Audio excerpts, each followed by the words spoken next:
Coloquei o tema nessa pregação de grande convicção. É o que nós precisamos ter nesse mundo, na batalha espiritual, na nossa alma, para que nossa alma vá bem. Nós precisamos de uma grande convicção que só é possível mediante o agir do Espírito, só é possível com nossa ligação com Cristo. De tal forma que nós chegamos a essa grande convicção de fé. É o agir da palavra, é o agir de Cristo, é o agir do Espírito em nós. Então, a gente vai trabalhar esse tema, grande convicção.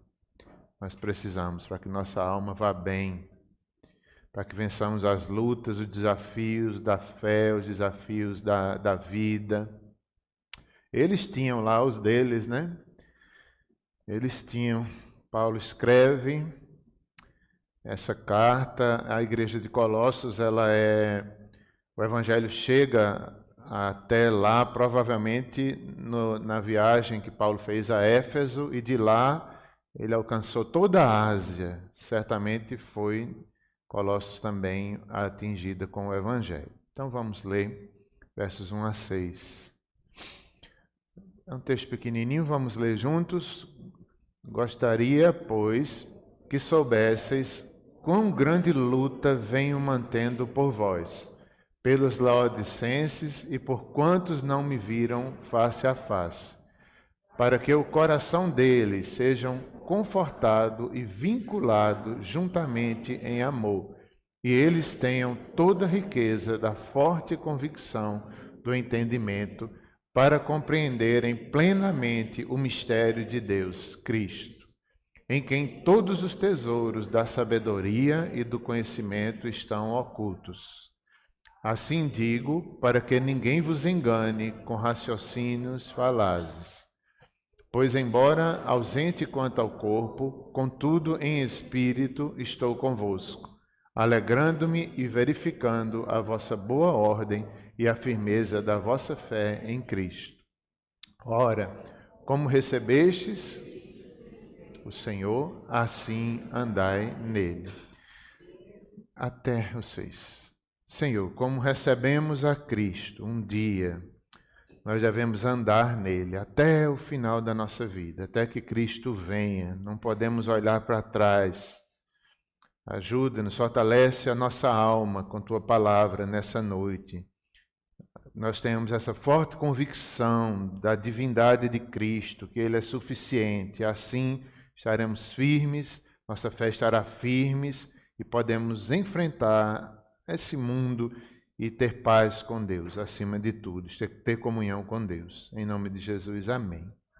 Esse verso 6, o último que nós lemos, ele traduz um pouco do que estava acontecendo ali entre os colossenses. Paulo se preocupava porque alguns deles estavam correndo o risco de voltar atrás dos seus pecados antes de se converterem a Cristo. E isso é um risco que não só eles corriam, e Paulo, como apóstolo, como pastor, se preocupava para que eles estivessem bem, para que eles progredissem. Assim como eles receberam Cristo, eles deveriam andar a vida inteira e não olhar para trás. Era o perigo deles e o perigo nosso também, dos pecados nos chamar de volta, o mundo nos chamar de volta. E os falsos mestres, a chamada heresia de Colossenses, eles diziam que tinha a solução para isso. E que não era Cristo. Não era Cristo, era outras... Cristo, mais outros... que a gente vai falar aqui, outras questões que iriam fortalecê-los e eles continuariam firmes na fé. Mas não era Cristo. Eram outras formas de fé, de filosofia. Isso é errado, é a chamada heresia de Colossos. A gente não encontra isso em outro lugar na Bíblia, só tem aqui em Colossos. E Cristo, em resumo, nós temos que ter essa grande convicção que Cristo é suficiente para nos salvar e nos guiar a vida inteira. Nós não precisamos de outra coisa, é simples demais. Mas nele, como nós veremos, nós já lemos aqui, se encontram todos os tesouros da sabedoria. Nele, não há outra questão que a gente invente ou que o mundo nos proponha que nos segure na fé. Só Cristo que nos segura. Então, deixe sua Bíblia aberta, a gente vai meditar um pouco nesse texto. Eu vou falar outras questões aqui importantes para que a gente entenda melhor. A autoria dessa pequena carta foi o apóstolo Paulo. A data de 60 depois de Cristo. A igreja de Colossos foi fundada provavelmente uns 5 a 7 anos antes. E Paulo sabe as notícias daquela igreja através de Epáfras, que era um líder lá em Colossos, natural ali daquela cidade. Paulo estava preso em Roma, na sua primeira prisão, e Epáfras vai lá preocupado com a igreja, preocupado com esses irmãos que estavam querendo voltar ao passado, ao pecado, e esses mestres ensinando outro caminho, além de Cristo. E Epáfras, como pastor, vai lá visitar Paulo e diz, e Paulo escreve certamente em resposta a essa visita de Epáfras. Era uma cidade simples, a menos importante dentre as cidades a que o apóstolo Paulo escreveu. Nós temos várias cartas do apóstolo Paulo que o Senhor conservou para nós, que hoje edificam a igreja, mas houveram outras cartas que nós não temos, mas o Senhor permitiu só essas chegarem até nós. E dessas, Colossos é a cidade mais simples. Isso traz uma lição, né? Que Paulo não estava preocupado só com cidades grandes, ou só com cidades grandes, ou que às vezes ele usava essa estratégia de abrir uma igreja em cidades grandes, como Éfeso, para que a partir dali o evangelho fosse conhecido, mas nem sempre. Icônio, Listra, outras cidades que a gente encontra no livro de Atos, e aqui também Colossos era uma dessas cidades pequenas, mas com uma grande mensagem. O cuidado apostólico não era só com os grandes, era também com as cidades pequenas, com as pessoas, na verdade, com a igreja que ali estava presente. Não a cidade em si, mas o povo que habitava ali, que estava sendo prejudicado, e Paulo, como apóstolo, defende, escreve, se preocupa com eles. Aquela cidade, Colossos, havia sido próspera no passado. A indústria de lã era uma das atividades dele. É a atual Turquia, na Ásia Menor. Ela ficava localizada no vale do rio Lico. O apóstolo não esteve lá, pelo que a maioria dos estudiosos acredita, mas de longe ele amava, pastoreava, se envolvia, tinha notícias a partir de Epáfras. Era uma cidade próxima de Laodiceia e Hierápolis, 3 cidades ali na Ásia Menor que Paulo se preocupava. Vai falar em todas 3 aqui em Colossos. Colossos perde o seu apogeu, digamos assim, econômico, e passa a ser Laodiceia, né, citada em outras partes da Bíblia, e a capital. Hierápolis me fez lembrar das nossas congregações, né? Boqueirão, Cabaceiras, Pedra d'Água, 3 cidades próximas, e nós aqui nos preocupamos com as ameaças que eles sofrem lá, com a fé deles, para que eles não voltem atrás. Então era algo mais ou menos assim que o apóstolo Paulo estava escrevendo. Essa carta tão pequena, né? Essa cidade pequena, mas um conteúdo tão breve, mas tão importante, foi também importante para os reformadores, na época de Lutero, Calvino e outros, até mesmo os pré-reformadores. Essa carta, ela está cheia de Cristo. Desde o início lá, Paulo vai falar sobre a excelência, a primazia, que ele estava na criação. Quem é Cristo? O domínio dele, ele é antes de todas as coisas. Ele nos trouxe das trevas para a luz. Então, o senhorio de Cristo. Essa carta, juntamente com outras, como, por exemplo, Romanos e Gálatas, foram base da reforma. Veja como é importante uma cidadezinha pequena dessa, mas Uma grande revelação o Senhor trouxe ali, através do apóstolo Paulo. Também, o livro de Colossos fala sobre Cristo e Efésios fala sobre o corpo de Cristo, como se um complementasse o outro. É interessante. Colossos vai mostrar Cristo, a primazia.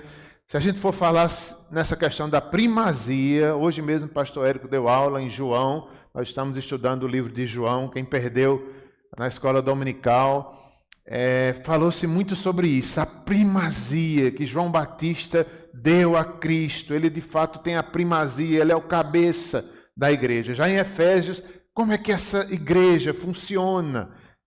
Deus usou Paulo nessas duas questões para nos instruir. E ele tem a primazia em nossas vidas, com relação ao que temos, em relação à nossa carreira, à fé. Se ele nos chamar, nós devemos deixar qualquer coisa, se preciso for. Ele tem a primazia, porque ele tem autoridade. Essa carta ainda hoje é tão importante para a igreja, por isso que o Senhor a preservou. Alguns comentaristas mostram que aquela época, e hoje não é diferente, era uma era espacial. Hoje muito mais, né? A gente vê foguetes, a gente vê as estrelas, estudos e misticismos. Quantas pessoas na nova era envolvidas com essa questão astral. Então, Colossos traz uma resposta para nós hoje. É um combate contra essas heresias, algumas cidades que têm esse misticismo. Não, Cristo é suficiente, não são os astros, os anjos. Naquela época eles viviam tudo isso. A cidade de Colossos, eles adoravam os anjos, viviam preocupados com essas questões da filosofia. Eles estavam se desviando de Cristo. E hoje muitos, ainda hoje, tem essa questão astral, né, da nova era, que se desvia de Cristo. Cristo é suficiente.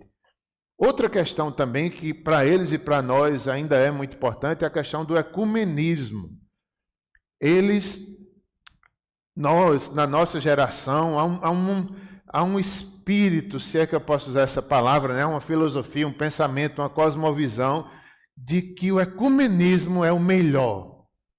É o melhor para as religiões. Todas as religiões levam a Deus.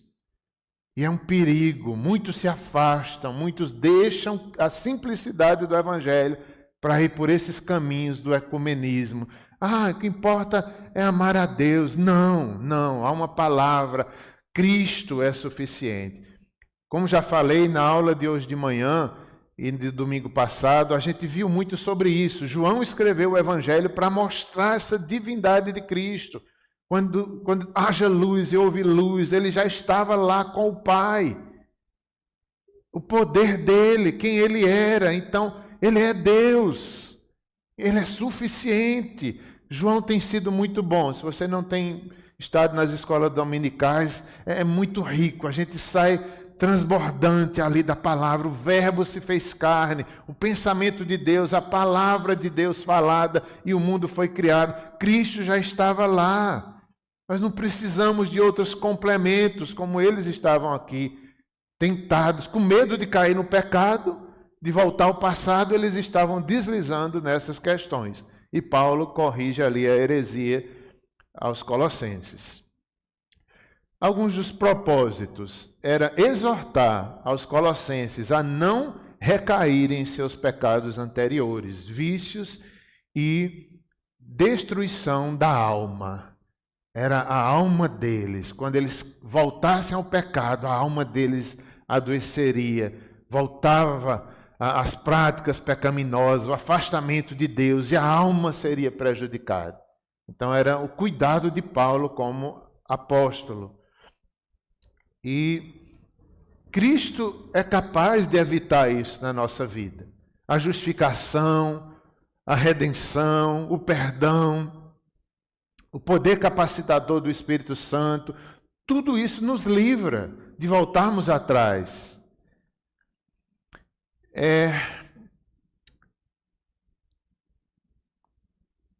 Corrigir a heresia ali presente, que ameaçava a igreja.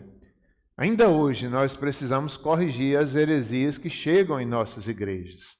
Há heresias, era um perigo para aquela igreja e há perigos para a nossa igreja hoje, que contaminam nossa fé, que nos afastam da simplicidade de Cristo.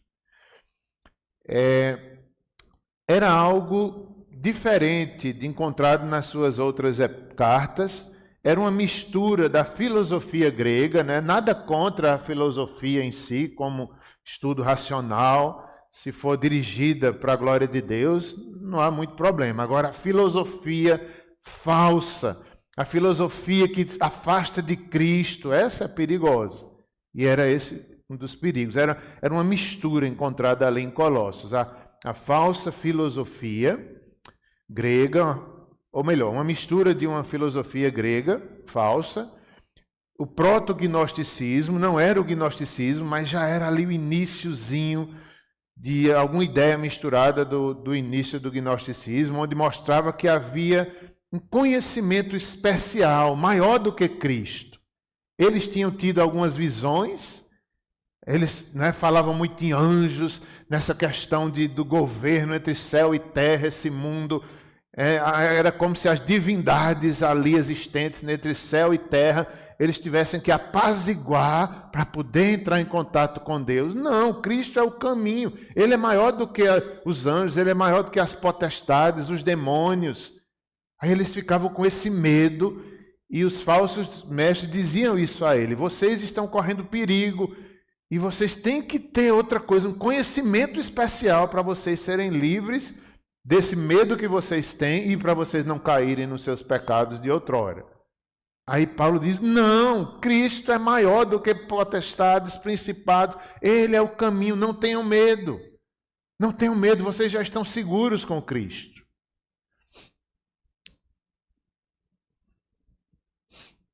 Vocês já estão seguros com Cristo. Então, essa questão de gnose, um conhecimento especial, não. Cristo já é esse, nós não precisamos. Era como se houvesse pessoas iluminadas que chegaram nessa espiritualidade e essas poderiam ensinar para os outros. Não, Cristo é acessível a todos. Não tem pessoas especiais, conhecimento especial entre nós. O mistério de Deus revelado é Cristo, acessível ao membro mais simples da igreja. Todos nós temos acesso pela fé. Essa mistura incluía também o judaísmo, algumas questões do judaísmo que eles diziam: você tem que ter Cristo, tem que ter esse conhecimento especial, tem que ter um pouco de filosofia e você tem que ter também a observância da lei do judaísmo. Então eles queriam que eles fossem circuncidados fisicamente, voltassem a essas práticas antigas. Queriam que eles fizessem dietas alimentares, jejuns muito fortes, disciplina do corpo ali, como se isso os fizesse chegar a Deus. Jejuns exagerados, dietas alimentares, como às vezes os judeus faziam: não como isso, não como aquilo. Vocês vão conhecer a Deus por esse caminho, diziam os falsos. A observância de datas especiais do calendário judaico. Aí Paulo diz: não. Tudo isso foi importante, mas foi apenas sombra. Cristo é superior. Nós não precisamos mais estar nos circuncidando, nós não precisamos mais ter essas dietas que foram importantes na revelação de Deus, mas Cristo é maior. Ele é a verdade, ele é a vida, ele é superior. A nova aliança, vocês não precisam estar voltando para isso, que são apenas sombra. Vocês são livres. Vocês não vivem mais sobre o domínio do pecado. Isso é suficiente, se firmem nisso. São sombras. Eles não precisavam adorar anjos, né? Tinha tantas histórias de anjo, como se os anjos, que existem os anjos, mas nós não podemos adorá-los. Eles davam uma importância muito grande à adoração, como se os anjos cuidassem das estrelas, como se os anjos fossem ali quem fizesse a intermediação entre a igreja e Deus. Não, é Cristo que faz. Aí Paulo vai corrigindo tudo isso. O ascetismo, né? Rigor ascético, como já falei, pessoas rigorosas, muitas vezes legalista, não como isso, não faça aquilo, como se isso fosse vantagem. E às vezes deixa de aproveitar a vida, coisas boas que não são pecado, só com aquele rigor, como se isso fosse torná-los mais crentes, como se isso fosse torná-los mais firmes na fé. E não, era um engano. Aquilo que os falsos mestres prometiam os decepcionaria e os tornaria mais escravos. E Paulo não queria isso, eles já eram livres. Eles estavam indo pelo caminho da carne, pelo rigor ascético. Dietas, e isso Deus vai nos aceitar porque eu sou capaz de agradar a Ele. Não, é Cristo. Nós somos, há uma frase que eu tentei colocar aqui, eu vou tentar lembrar agora, do Tim Keller, que ele dizendo, foi a Raquel Novaes que citou essa semana, eu vi, dizendo que nós somos tão pecadores que a gente não tem noção de quanto nós somos. A gente não se vê direito. Se não fosse Cristo na nossa vida, nós estávamos de fato piores do que os colossenses. A gente tem que se ver. A gente tem que se ver. Nós somos piores do que nós imaginamos. Olha que coisa séria. Agora, por causa de Cristo, nós somos de fato aperfeiçoados, santificados, salvos, por causa da misericórdia. Mais do que sonhamos, nós somos amados por Deus. Nós merecíamos o quê? A morte. Mas por causa de Cristo, por isso que Ele tem a primazia em nossa vida. Às vezes isso é tão importante, a gente corrigir essa heresia em nosso meio. Acaba sendo uma heresia, a gente tem uma visão de nós mesmos deturpada. Já perceberam isso? Como a gente não percebe como a gente merecia a morte. Como nós somos maus, aí vem Cristo para nos salvar gratuitamente. Nos amou, Ele nos ama tanto, apesar de nós. Nos tirou das trevas para a luz, como ele vai dizer aqui em Colossenses. O milagre da fé, o milagre de Cristo, isso é suficiente, nada mais. Os falsos mestres ensinavam como eles poderiam triunfar sobre os seus pecados, vencer a batalha espiritual. Pois é, né? A batalha espiritual. Ainda hoje a gente sente, tem dias que só Cristo na nossa vida. A gente fica desesperado, a gente fica perdido, a gente fica com medo. Mas o que vai vencer isso é somente Cristo. Não há outra coisa que nós possamos fazer.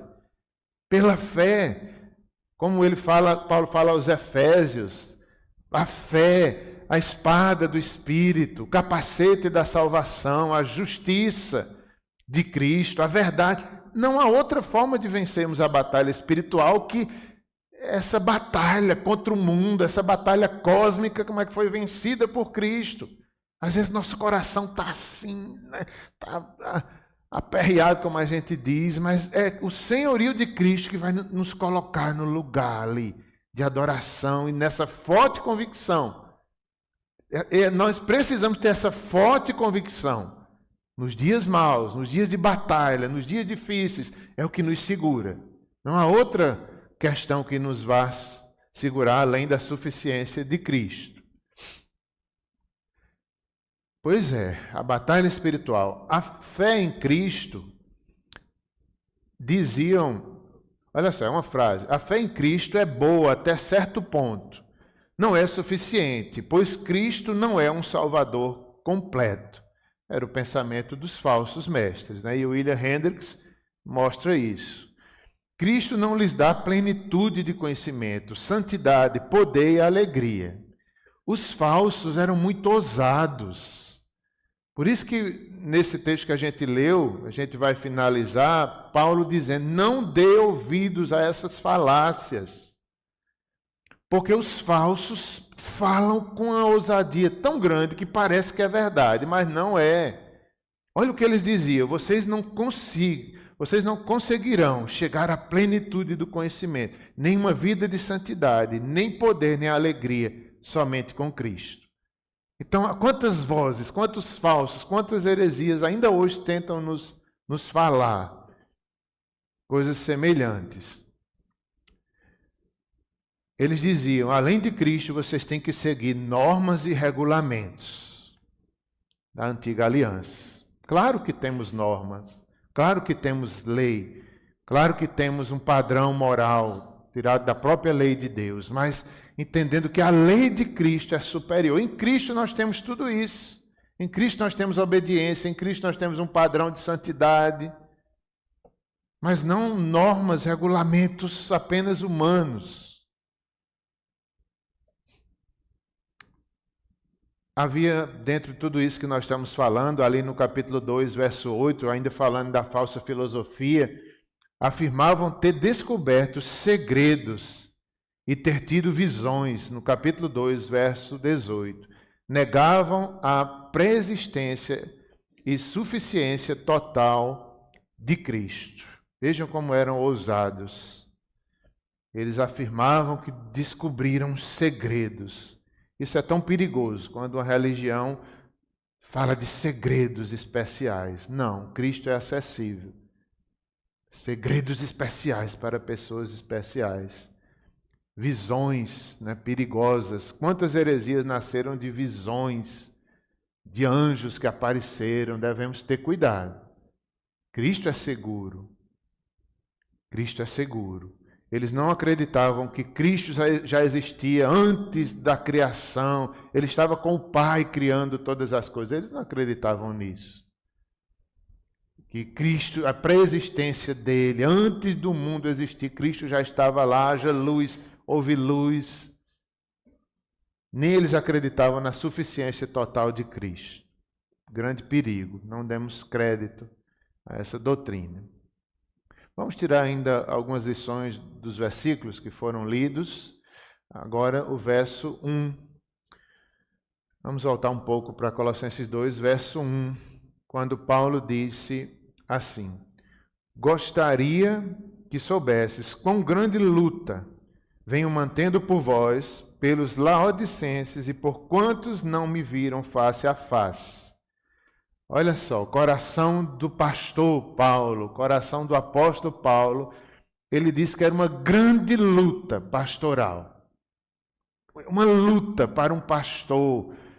Quando nós vemos uma ovelha perto de cair, uma ovelha se afastando de Cristo, voltando ao pecado, Paulo disse que foi uma grande luta para ele como apóstolo. Nós também devemos sentir essa luta, os pastores da modernidade, cada um dos irmãos, nós devemos lutar uns pelos outros em oração, advertir para que o irmão não caia no pecado. Cristo é suficiente. Nos preocupar com a alma do nosso irmão, a alma dele vai bem. Paulo tinha essa preocupação. Em oração, eu vi alguns estudiosos dizendo que Epáfras orou com Paulo na prisão por aqueles irmãos. A oração é uma luta. Paulo nem conhecia alguns daqueles irmãos. Ele fala aqui dos irmãos ali, laodicenses, né? Fala dos colossenses, dos laodicenses, depois vai falar dos de Heriápolis. Muitos ele nem tinha visto Paulo, mas ele os amava. Nós podemos amar pessoas que a gente nem vê. Eu fui fazer uma visita essa semana com Simone, a irmã Dione, que está mal, né, como já foi orado nessa noite. Eu não a conhecia, mas daquele momento que a gente conheceu a história dela, a vida dela, nós não nos esquecemos mais dela. Desde, acho que foi sexta ou sábado, que nós visitamos a irmã Lúcia, que é aqui da nossa igreja, a sogra de Gabriel, está lá acompanhando ela, dormindo com ela, pregando para ela. Meu Deus, depois que eu soube isso, a moça que estava, uma senhora jovem, vai fazer 50 anos, acho que amanhã, estava boazinha no Natal, agora está na UTI. Inclusive ela foi para a UTI, acho que hoje. Soube que ela ouviu o Evangelho, que ela creu. Eu fiquei impactado. É uma irmã recém-convertida, mas faz parte do corpo de Cristo, a gente tem que lutar juntamente com ela. A gente ama. E pessoas que a gente nem viu, Paulo aqui nem vira a maioria daqueles irmãos dessas 3 cidades, ele amava, era corpo de Cristo. Isso era um sofrimento para Paulo. Sofria, grande luta. No capítulo 1, versos 24 a 29, nós vemos aí a missão de Paulo. No verso 24 ele diz: agora me regozijo nos meus sofrimentos por vós e preencho o que resta das aflições de Cristo na minha carne, a favor do seu corpo, que é a igreja, da qual me tornei ministro, de acordo com a dispensação da parte de Deus. Ele vai dizer que ele até se alegra pelos sofrimentos por causa da igreja. Paulo sofria por causa da igreja. Ele vai dizer que há um sofrimento que nos resta das aflições de Cristo. Há um sofrimento que Cristo já fez para nos salvar. Ele já padeceu. Ele clamou por nós. Ele fez como Paulo, ali no Getsemane. Ele chorou por nós. Suou como que sangue pela igreja. E Paulo amava a igreja baseado no amor de Cristo. Aí Paulo está dizendo, há um sofrimento que é nosso. Não o sofrimento de salvação, mas o sofrimento pela igreja, a oração, a luta da igreja. Eu tive conversando com a missionária Margarete nesses dias, eu e Simone, como foi bom, como a gente entende a igreja espalhada por este mundo, as lutas que ela passa, tantos testemunhos que ela nos deu. A gente fica, meu Deus, a gente não tem noção disso. Como a gente deve se identificar com os sofrimentos da igreja. Paulo disse que sofria por causa da igreja. Os sofrimentos que nos resta de Cristo, agora é nosso. Não sofrimento meritório, mas amor, compaixão, corpo de Cristo, somos um só corpo. Se um dos nossos membros está padecendo, nós deveríamos padecer também.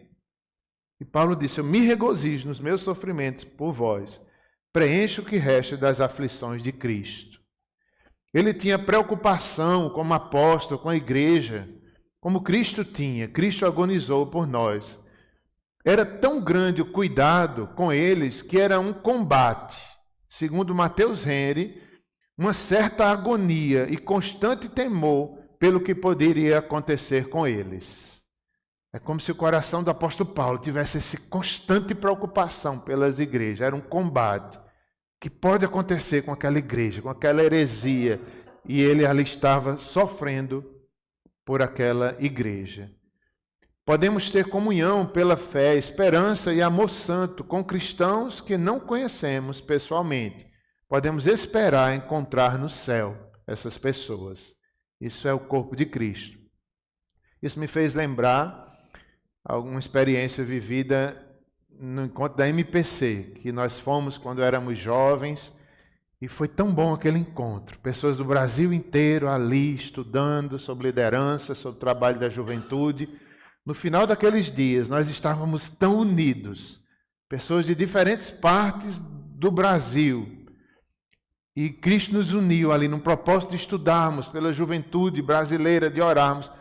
Um dos professores marcou, acho que o pastor Ivênio, e lá nas nossas conversas a gente tinha aquela saudade daqueles irmãos que eram recém-conhecidos, mas no final, acho que foi o pastor Ivênio, ficou brincando, se despedindo de nós.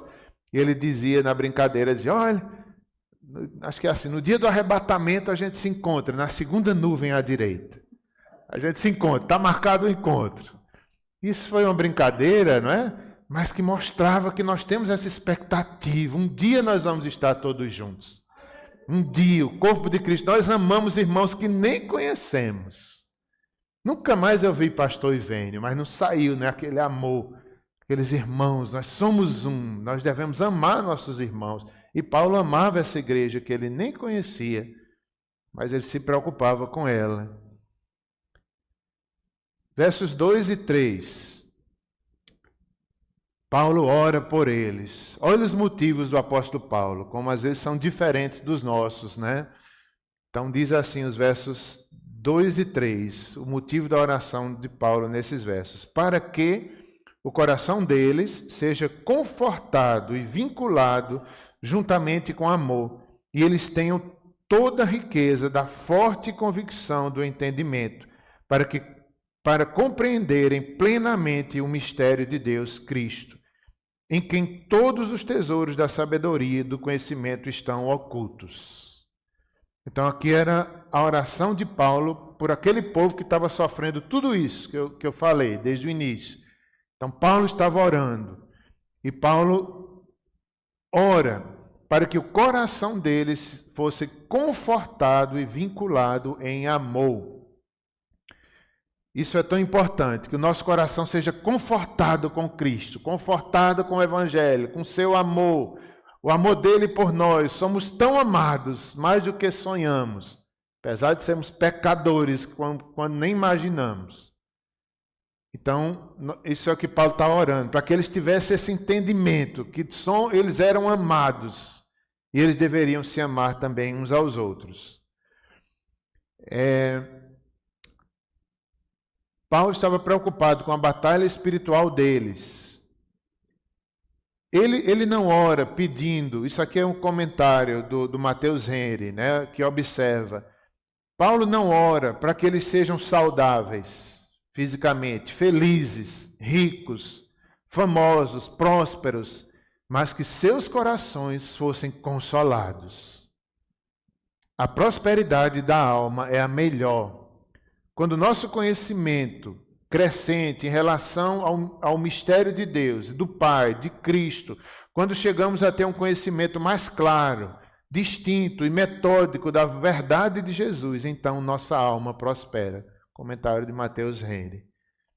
É interessante essa oração de Paulo. Ele não ora, como já disse, apenas por questões passageiras, como saúde, como finanças, como questões de prosperidade financeiras apenas, mas a alma deles fosse próspera, cheia do Evangelho, cheia de Cristo. Será que a gente ora dessa forma? Será que a gente pensa, Senhor, eu quero ter essa forte convicção de Cristo na minha vida? É isso que Paulo ora por ele, que eles tenham. Por quê? Porque Cristo, ele é a fonte de todos os tesouros da sabedoria e do conhecimento estão ocultos nele. Ele é suficiente, tudo que nós precisamos tem nele, porque ele é a fonte de toda sabedoria, a fonte de todo conhecimento. Isso é tão real e tão importante. Nós temos que ter essa forte convicção de que isso é verdade, que Cristo é suficiente. É isso que sustenta a missionária Margarete lá. É isso que leva Eurico para a Armênia, essa forte convicção de que eles estão dando a primazia a Cristo, mais do que a si mesmo. E nós, não só eles, a gente precisa ter essa forte convicção, onde quer que a gente esteja. Eu dizia à missionária, você precisa disso aí, eu preciso aqui disso, onde eu estou, nessa mesma convicção. É o que sustenta lá, é o que sustenta a igreja aqui. Não é proibido a gente ter felicidade, a gente ter saúde perfeita. Quem tem, não é? Mas há uma razão maior, há algo que traz a felicidade maior. É esse conhecimento de Deus, de Cristo. Quando a gente conhece mais, a nossa alma está próspera. Quando a gente conhece mais de Deus através de Cristo. E é isso que nós devemos orar. Essa é a nossa preocupação como pastores da igreja, que nós, incluindo nós mesmos, sejamos prósperos de alma, de conhecer a Deus. Tudo vai passar, nossa saúde vai passar. Veja aí a irmã que eu falei ainda há pouco, estava boazinha no dia 25. Ninguém tem saúde perfeita. Nossas questões materiais, se temos, amém. Se não temos, tudo bem também. Essa semana eu mostrava a meus filhos, não sei qual deles, não estou lembrado agora, mas eu ficava brincando. Aí eu olhei para a nossa casa e eu sou feliz com tudo que eu tenho. Eu tenho Cristo, eu me sinto tão pleno, espero que sempre eu me sinta assim. Aí eu falando das coisas materiais, eu olhei e fiz, olha, na nossa casa, tudo aqui é simples. Aí eu fiquei brincando, dizendo, essa cadeira aqui foi emprestada, essa outra também. E foi mesmo, foi nossa cunhada, a irmã de Simone Coca, que nos deu. Acho que emprestado, depois deu de verdade. Aí, olhei para outra parte, o aquário foi de um primo meu. O sofá foi de não sei quem. Não tenho nada a comprar. Eu poderia comprar, poderia. Graças a Deus a gente tem condições de comprar tudo isso. Com esforço, mas tem. Se eu quisesse renovar tudinho, dava para a gente renovar. Mas não quero. Para quê? Nem vou investir nisso, nem para mim isso não é prioridade. A cama foi meu primo. A mesa foi o meu primo. O guarda-roupa foi minha tia. Tá vendo? A rede foi não sei quem. Eu não tenho problema. Poderia comprar tudinho? Poderia. Poderia substituir. Nada tem nos faltado, mas eu não quero. Para quê? Tem outras coisas importantes. A prosperidade da alma. Nada contra isso, nada contra cuidar da saúde, a gente tem que cuidar mesmo. Inclusive eu estou fazendo check-up aí, já fiz um bocado de coisa, ainda tem 2 médicos marcados agora para janeiro. Estava olhando lá meu cronogramazinho e eu vou e me cuido, mas, gente, isso passa. Mesmo a gente se cuidando, às vezes a doença bate a porta, então só Cristo é suficiente. Só Cristo é suficiente, então a gente tem que ter essa forte convicção de fé, que Paulo se preocupava com eles, que eles deveriam ter. Caminhando para o final, versos 4, assim digo,